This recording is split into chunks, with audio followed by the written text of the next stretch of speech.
খোয়াই সুভাষ পার্কের মনীন্দ্রচন্দ্র পাল এবং হিরণপ্রভা দেবীর পঞ্চম সন্তান ছিল মানিক। যৌবনে পা রেখেই অকুতভয় বেপরুয়া কর্মচঞ্চল মানিকের কর্মকাণ্ড খোয়াইবাসীর নজর কাড়ে। নেতৃত্ব দেওয়ার অসম্ভব ক্ষমতা নিয়ে মানিক পাড়ার ক্লাবের পুজো, স্কুলের ফুটবল টিম কিংবা নাট্যদল গড়াতে একেবারে সবার সামনে। এইসব কাজে তাকে শক্তি জুগিয়েছে বামপন্থায় তার বিশ্বাস। এইসব গুণেই 1980 সালে খোয়াইতে কালচারাল ক্যাম্পেইন, 1993 সালে আগরতলায় নাট্যভূমি এবং 1996 সালে কমলপুরে দুর্বার নাট্য সংস্থা প্রতিষ্ঠায় তার অগ্রণী ভূমিকা। নাটক পাগল মানুষ পরিবারের প্রতি যেমন উদাসীন হয়, মানিকও তাই। কিন্তু এর মধ্যেও সে দুই কন্যাকে উচ্চশিক্ষা দিয়েছে এবং দুজনেই সরকারি স্কুলের শিক্ষিকার চাকরি করছে। মানিক পাল নাটক নিয়ে এদেশ ওদেশ যখন চষে বেড়াচ্ছে, তার স্ত্রী গৌরী তখন ঘর সামলাচ্ছেন।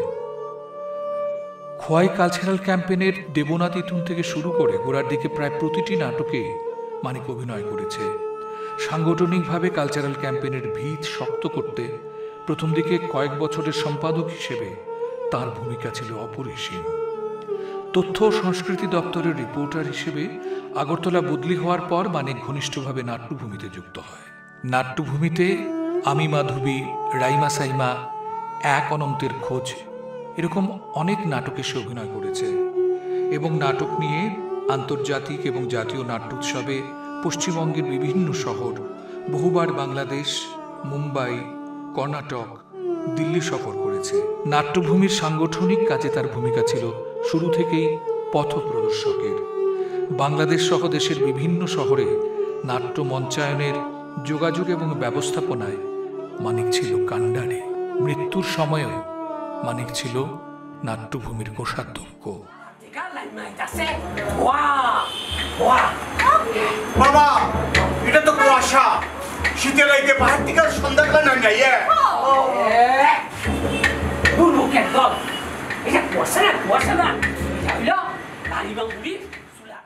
আগরতলা থেকে যে কালচারাল ক্যাম্পেইন যে নামটা সিলেক্ট করা হয়েছিল, সেটা আমরা একটা দোকানে বসে, একটা জায়গায় বসে আমরা সেই নামটা দিয়ে আমরা প্রথম কাজ শুরু করি এবং ওইখানেই আমি মানিক পালকে প্রথম সম্পাদক হিসাবে সেই দায়িত্বটা আমরা অর্পণ করি এবং আমরা যারা অন্যরা ছিলাম আমরা অন্যান্য দায়িত্ব পালন করি। তো সেখান থেকে কালচারাল ক্যাম্পেইনে মানিক পালের আবির্ভাব বলা চলে। সঞ্জয় ইতিমধ্যে খোয়াইতে চলে এসছে, আমরা ডাইনোসেরাস দিয়ে শুরু করলাম। তারপর একে একে ক্রমান্বয়ে চিতাবশ্যক, বিপসনা, বৃহন্নলা, একদিন প্রতিদিন, তারপর জগন্নাথ, তা ওই এরকম করে দুই হুজুরের গপ্প, এরকম অনেকগুলো নাটক আমরা ক্রমান্বয়ে খোয়াইতে করতে শুরু করলাম। মানিক একটা বিশাল গুরু দায়িত্ব পালন করত এই সমস্ত কাজের।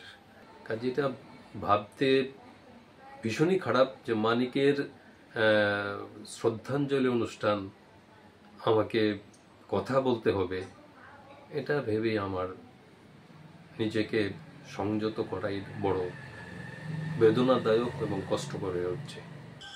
মানিকদা 90-এর দশকে কমলপুরে এসেছিলেন চাকরি সূত্রে। মানিকদার রক্তের কণায় কণায় ছিল নাটক। তিনি কমলপুরের লাল কাঙ্কর মাটিতে যেভাবে নাট্য চাষ করেছিলেন তা আজ সবার মুখে মুখে এক একটি গল্প। তিনি ছিলেন নাটক পাগল লোক। কমলপুরে অনেককেই তিনি এই নাটক পাগল করে তুলেছিলেন। কমলপুরে তিনি 1996 সনে দুর্বার নাট্যগোষ্ঠী নামে একটি নাটক দল তৈরি করেছিলেন। আর এই দল নিয়ে তিনি দেশে বিদেশে অনেক জায়গায় গেছেন। দুর্বার নাট্যগোষ্ঠীর অনেক সফল প্রযোজনাও ছিল। কমলপুরের সবাইকে নিয়ে তিনি প্রথমে 1997 ইংরেজি সনে চন্দন সেন স্মৃতি নাট্যোৎসবের সূচনা করেছিলেন। তারপর 1998 সনে বিমল সিংহ স্মৃতি আন্তর্জাতিক নাট্য শুরু করেন। ওনার চেষ্টায় আমরা এই কমলপুর টাউন হলে বসে দেশ বিদেশের অনেক স্বনামধন্য নাট্যদলের নাটক আমরা দেখতে পেয়েছি।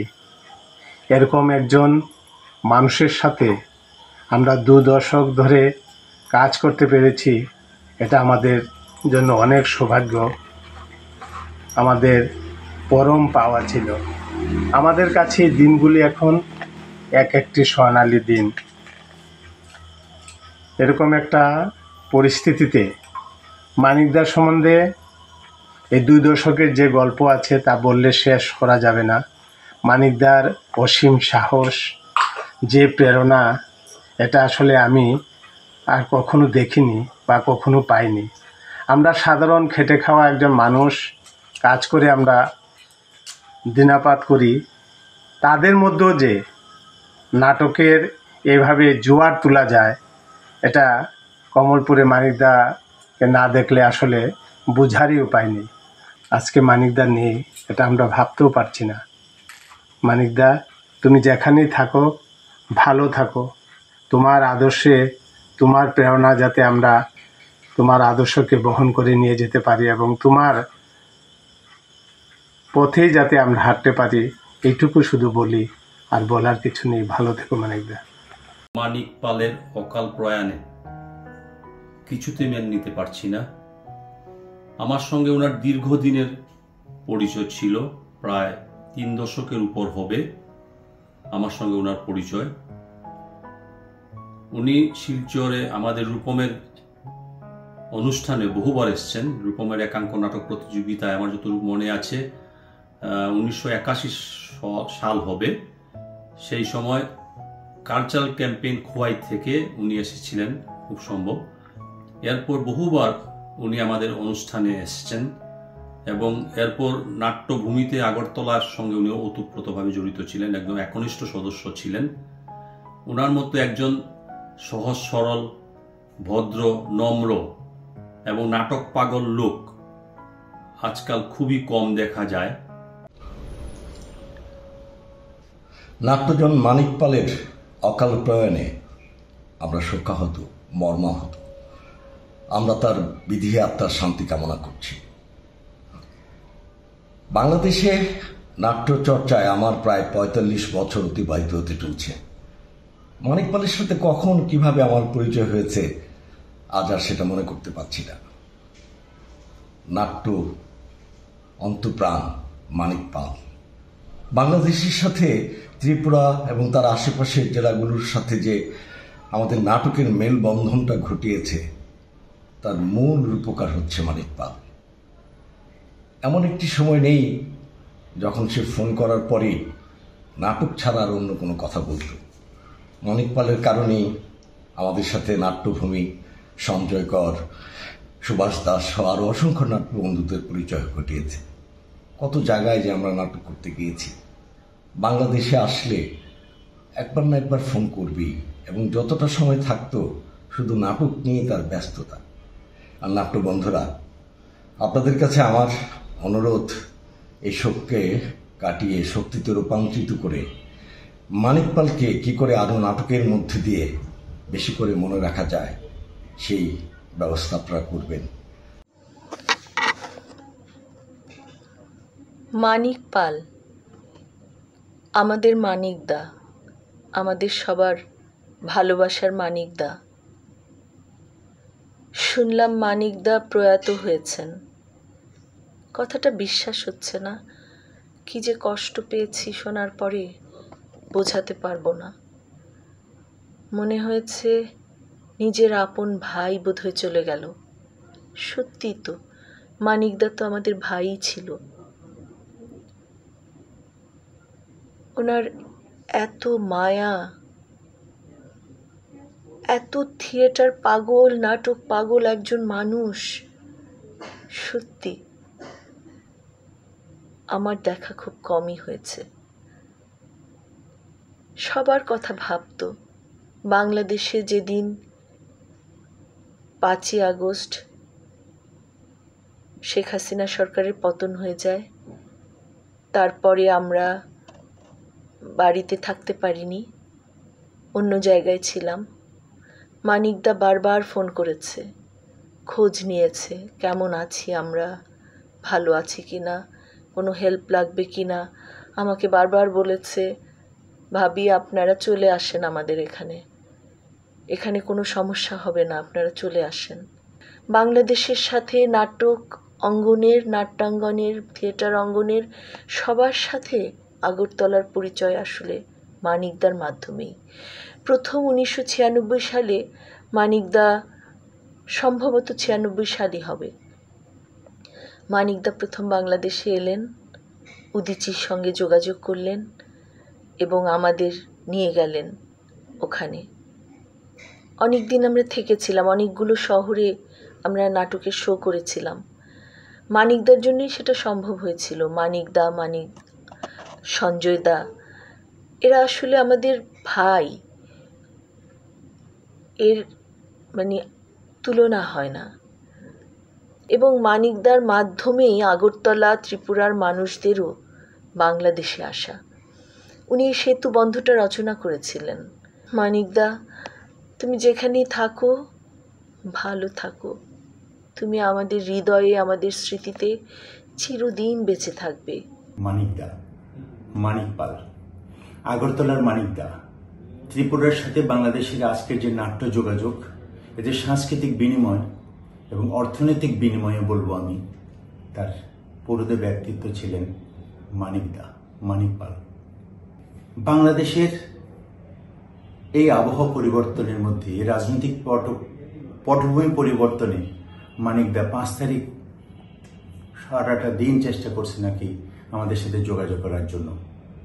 গত বৃহস্পতিবার উনি আমাকে ফোনে, দুপুরবেলা ফোনে জানলো, বাংলাদেশে কার যেতে পারবো না, নাটক কি হবে না, এই নিয়ে সারাক্ষণ ছিল। বাংলাদেশে ওনার বন্ধুরা কে কেমন আছে সবার খবর জানতো। আরেকটা বলতে হয় যে বাংলাদেশে মানিকদার একটা আশ্রয় ছিলাম আমি বলতে অনেকেই ছিল, কিন্তু ব্যাগটা রাখার জন্য যে ব্যাগটা ছিল, ছোট্ট একটা ব্যাগ রাখার জায়গাটা ছিল আমার বাসাটা। আমি কোনোদিনই ভাবি নাই মানিকদা আসছে তার জন্য রান্না করতে হবে, এটা করতে হবে, এটা করতে হবে। সে নিজের হাতে সবকিছু করে করে চলে যেত। এরকম মানুষ আসলে হয় না। নাটকের জন্য এত অন্তপ্রাণ ছিল, কোনো লোভ ছিল না মানিকদার।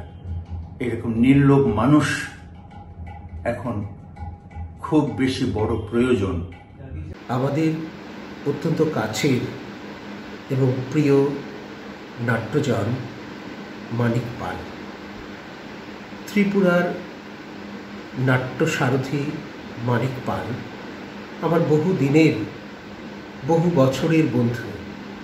তাকে চিনেছি, তাকে জেনেছি প্রায় 3 দশক। একসাথে কাজ করেছি বাংলাদেশে, একসাথে কাজ করেছি ত্রিপুরাতে। মানিক পাল একজন অমায়িক ভদ্রলোক ছিলেন।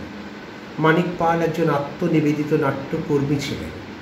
মানিক পাল একজন আত্মমগ্ন নাট্য অভিনেতা ছিলেন। আর মানিক পাল ছিলেন একনিষ্ঠ নাট্য সংগঠন। মানিক পালকে বাঁচানোর একটি পথ তার নাট্য স্বপ্নকে বাঁচিয়ে রাখা। আমি যখন সঞ্জয়দার কাছ থেকে শুনলাম যে মানিকদা নেই, সেটা আমি ভাবতে পারিনি। কারণ কদিন আগেও মানিকদার সঙ্গে আমার কথাবার্তা হয়েছে। মানিকদার সঙ্গে শুধু সংস্কৃতির যে সেটা রিলেশন, সেটা ব্যাপার নয়। মানিকদার সঙ্গে পারিবারিক সূত্র, বিভিন্ন ধরনের, আমার যে কাজের সূত্র, মানিকদা অনেক সময় আমায় ফোন করতো। মানিকদা এমন একটা ছিল যে সংস্কৃতির মধ্যে একটা আত্মীয়তা যে করতে হয়, সেটা হচ্ছে মানিকদা। এবং মানিকদার কাছ থেকে সেটাই হচ্ছে আমরা চিনতে পেরেছি, জানতে পেরেছি, শিখতে পেরেছি। আমি আশা করব মানিকদা যেখানেই থাকুক ভালো থাকুক। মানিকদার পরিবারের প্রতি আমাদের সবার প্রতি সমবেদনা জ্ঞাপন করছি। তারই সঙ্গে আপনাদের সবার কাছে বলছি যে যেহেতু আমি কাছাড় শিলচরে থাকি, মানিকদার জন্য আপনারা যদি কিছু করতে চান আমাকে একটু আগে জানাবেন, নিশ্চয়ই আমরাও আপনাদের পাশে থাকব।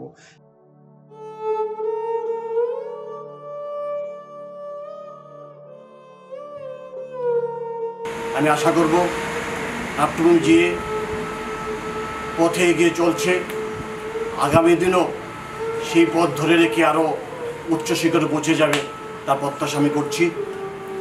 এবং আজকের সবচেয়ে বড় একটা আক্ষেপ, অতীতে যেভাবে নাটকের উন্মোদনা ছিল, নতুন প্রজন্মরা যেভাবে এগিয়ে আসতেন, দর্শকরা যেভাবে এগিয়ে আসতো, কিন্তু আজকে সেটা দেখা যাচ্ছে না। সেটা খুবই একটা দুঃখজনক ঘটনা। আমি আশা করব আগামী দিন আমাদের যে নাটককে বাঁচিয়ে রাখতে আজকের যারা নতুন প্রজন্ম তারা অবশ্যই আরও বেশি বেশি করে এগিয়ে আসবেন এবং ত্রিপুরা রাজ্যের নাট্য জগৎকে পুষ্ট করতে আমরা সবার সহযোগিতা কামনা করছি।